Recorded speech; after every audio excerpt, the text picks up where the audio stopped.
Karnataka news beet follow ಮಾಡಿ, subscribe ಮಾಡಿ. Party ಬರುವಂತ ಚುನಾವಣೆಗೆ ದಿಕ್ಸೂಚನೆ ಮಾತನ್ನ ಕಾಂಗ್ರೆಸ್ ಹೇಳ್ತಿದೆ ಸರ್. ಬೈ ಎಲೆಕ್ಷನ್ 2 ಕ್ಷೇತ್ರದಲ್ಲಿ ಬಿಜೆಪಿ ಸೋಲಾಗಿದೆ. ಏನ್ ಹೇಳ್ತಾರೆ ಬಿಡ್ತಾರೆ ಬೇರೆ ವಿಷಯ. ಪಶ್ಚಿಮ ಬಂಗಾಳದಲ್ಲಿ ಏನಾಗಿದೆ ಅಂತ ತಿರುಗಿ ನೋಡಲಿ ಒಂದ್ಸರಿ. ಯಾವ ರೀತಿ ಧೂಳಿಪಟಾಗಿದೆ ಅಲ್ಲಿ ಒಂದು ಸರ್ಕಾರ.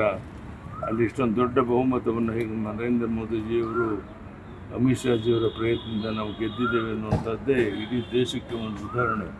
ಸೊ ಇದಕ್ಕಿಂತ ಹೆಚ್ಚು ಉದಾಹರಣೆ ಕೊಡುವಂಥ ಅಗತ್ಯ ಇಲ್ಲ. ಬರುವಂಥ ದಿವಸದಲ್ಲಿ ಕಾಂಗ್ರೆಸ್ಗೆ ಭವಿಷ್ಯ ಇಲ್ಲ ಅನ್ನೋದು ಸ್ಪಷ್ಟ ಪಶ್ಚಿಮ ಬಂಗಾಳದಲ್ಲಿ ತೋರಿಸಿದ್ದಾರೆ. ಮತ್ತು ಎಲ್ಲಿ 1-2 ಸೀಟ್ ಗೆಲ್ಲಕ್ಕಾಗದೇ ಇರುವಂಥ ಕಾಂಗ್ರೆಸ್ ಪಕ್ಷ ಮಾತನಾಡುವಂಥ ಯಾವುದೇ ನೈತಿಕ ಹಕ್ಕಿಲ್ಲ. ಮಾತನಾಡುವಂಥದ್ದನ್ನು ಪ್ರಯತ್ನ ಮಾಡಬಾರ್ದು ಅಂತೇಳಿ ಅವರ ಮಾತಿಗೆ ಯಾವುದೇ ಕವಡೆ ಕಾಸಿನ ಕಿಮ್ಮತ್ತಿಲ್ಲ ಅನ್ನೋ ಮಾತನ್ನು ಹೇಳ್ತಾರೆ. ಬಾಗಲಕೋಟೆ ದಾವಣಗೆರೆಯಲ್ಲಿ ನಾವು ದಾವಣಗೆರೆ ಗೆಲ್ತೇವೆ ಅಂತ ವಿಶ್ವಾಸ ಇತ್ತು. ಕೊನೆಗಳಿನಲ್ಲಿ ಸ್ವಲ್ಪ ವ್ಯತ್ಯಾಸ ಆಗಿರುವಂಥದ್ದು ನಮಗೂ ನೋವಾಗಿದೆ. ಸೊ ಬರೋ ದಿವಸಗಳಲ್ಲಿ ಕೊರತೆಗಳು ಏನಾಗಿದೆ ಅಂತ ಸರಿಪಡಿಸ್ಕೊಂಡು ಪಕ್ಷವನ್ನು ಬಲಪಡಿಸೋ ಕಡೆ ವಿಶೇಷ ಗಮನ.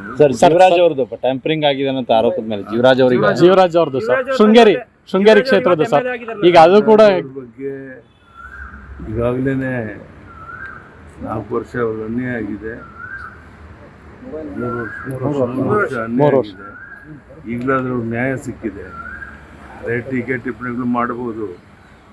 ಇವತ್ತೀಗಲಾದರೂ ಅವ್ರು ನ್ಯಾಯ ಸಿಕ್ಕಿದೆಯಲ್ಲ ಅನ್ನುವಂಥ ತೃಪ್ತಿ ಇದೆ, ಸಮಾಧಾನ ಇದೆ. ಅದಕ್ಕೆ ಆ ಭಾಗದ ಶೃಂಗೇರಿಯ ಜನಗಳಿಗೆ ನಾನು ಅಭಿನಂದನೆ ಸಲ್ಲಿಸ್ತೇನೆ. ಬರುವಂಥ ದಿವಸಗಳಲ್ಲಿ ಜೀವರಾಜ್ ಇನ್ನೂ ದೊಡ್ಡ ಒಂದು ಶಕ್ತಿಯುತವಾಗಿ ಅಲ್ಲಿ ಬೆಳೀಲಿ ಅಂತ ಆಶಿಸ್ತೇನೆ. ಸರ್, ತಮ್ಮ ಹೆಸರಲ್ಲಿ ಅಭಿಮಾನೋತ್ಸವ ಮಾಡ್ತಾ ಇದ್ದಾರೆ ಸರ್.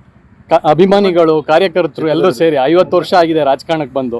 ಹೇಗೆ ಅನ್ನಿಸ್ತಿದೆ ಸರ್? ಎಲ್ಲರಿಗೂ ಗೊತ್ತಿದೆ, ಬಹಳ ಅಭಿಮಾನದಿಂದ ನಮ್ಮ ಕಾರ್ಯಕರ್ತರಿಗೆ ಶ್ರಮವನ್ನು ಪಟ್ಟು ಮಾಡ್ತಾ ಇದ್ದಾರೆ. ಅವರು ಕಾರ್ಯಕರ್ತರು ಮಾಡಬೇಕು ಅಂತ ಹೇಳಿದಾಗ ನಾವು ಬೇಡ ಅಂತ ಹೇಳೋಕ್ಕಾಗೋದಿಲ್ಲ. ಇವತ್ತು ಅಭೂತಪೂರ್ವವಾದಂಥ ಒಂದು ಕಾರ್ಯಕ್ರಮ ಅದು ಆಗೋದಿದೆ. ಪಕ್ಷಾತೀತವಾಗಿ ಇವತ್ತು 100 ಜನ ಸ್ವಾಮೀಜಿಗಳನ್ನು, ಅನೇಕ ಹಿರಿಯರನ್ನು ಕರೆಯುವ ಕಾರ್ಯಕ್ರಮವನ್ನು ಮಾಡ್ತಾ ಇದ್ದಾರೆ. ಅದಕ್ಕೆ ಬಹಳ ಮುಖ್ಯವಾಗಿ ನಮ್ಮ ಗೃಹ ಸಚಿವ ಅಮಿತ್ ಶಾಜಿಯವರು ಬರ್ತಾ ಇರುವಂಥದ್ದು ವಿಶೇಷ. ಸೊ ಅವರೆಲ್ಲರಿಗೂ ನಾನು ಅಭಿನಂದನೆ ಸಲ್ಲಿಸ್ತೇನೆ.